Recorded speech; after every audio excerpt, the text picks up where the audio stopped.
Tadi yang membaca kitab suci 7. Yang melaporkan tadi ada berapa? 6 ya. Pertama, kalau yang tadi dikatakan Ella mengenai berbagilah yang miskin, yang dimaksud adalah orang miskin itu bersandar pada bantuan, tapi yang dimaksud adalah Tuhan. Jadi orang yang bahagia adalah orang yang memang sungguh-sungguh menjadikan Tuhan sebagai andalannya. Lalu kemudian tadi itu mengenai perwira ya, itu adalah mengenai sikap. Ini luar biasa oleh karena meskipun dia seorang perwira, tapi merasa tidak layak.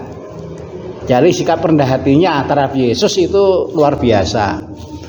Lalu kemudian sebelahnya tadi mengenai apa tadi ya? Yesus apa? Membangkitkan orang muda ya. Ini nggak ada yang muda ya, udah tua semua. Ini maksudnya adalah bagi Yesus hidup itu lebih berharga daripada mati.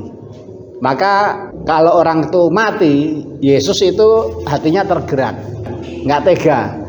Maka Yesus kemudian bangkitkan supaya orang itu punya hidup.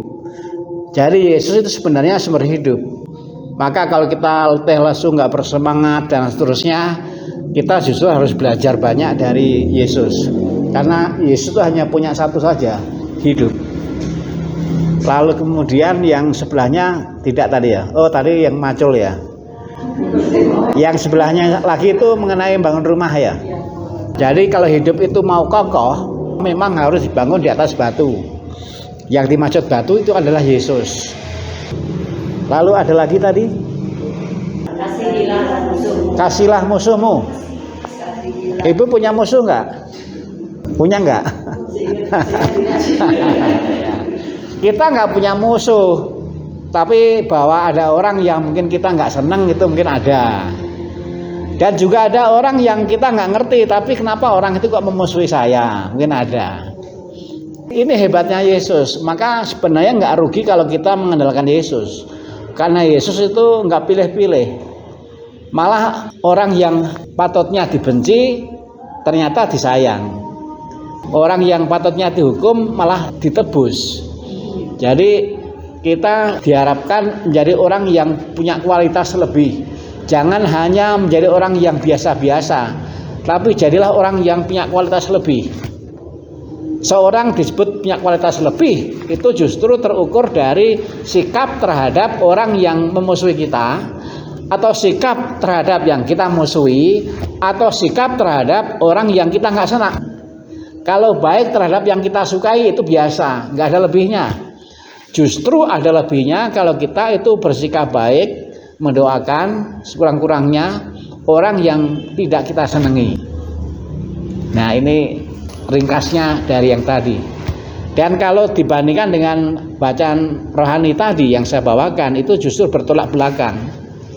Yesus itu ditampilkan seperti seorang yang sudah kehabisan kata-kata, mau ngomong apa lagi. Maka Yesus kan tadi mengatakan, dengan apakah akan kuumpamakan orang-orang dari angkatan ini. Jadi Yesus sudah seperti kehabisan kata-kata. Karena apa? Masalahnya adalah kok nggak bisa menghargai Yohanes Pembaptis, malah nggak bisa menghargai yang lebih dari itu. Yesus sendiri nggak dihargai. Jadi kalau merenungkan ini, meskipun Yesus itu hebat, itu ada gambar dari kelompok keramaian ilahi. Kalimatnya adalah Yesus andalanku. Yesus itu sebenarnya betul-betul bisa menjadi andalan, tapi rupanya nggak mudah. Nomor satu yang sungguh diperlukan adalah sikap seperti yang tadi disampaikan oleh saudara kita, sikap seorang perwira.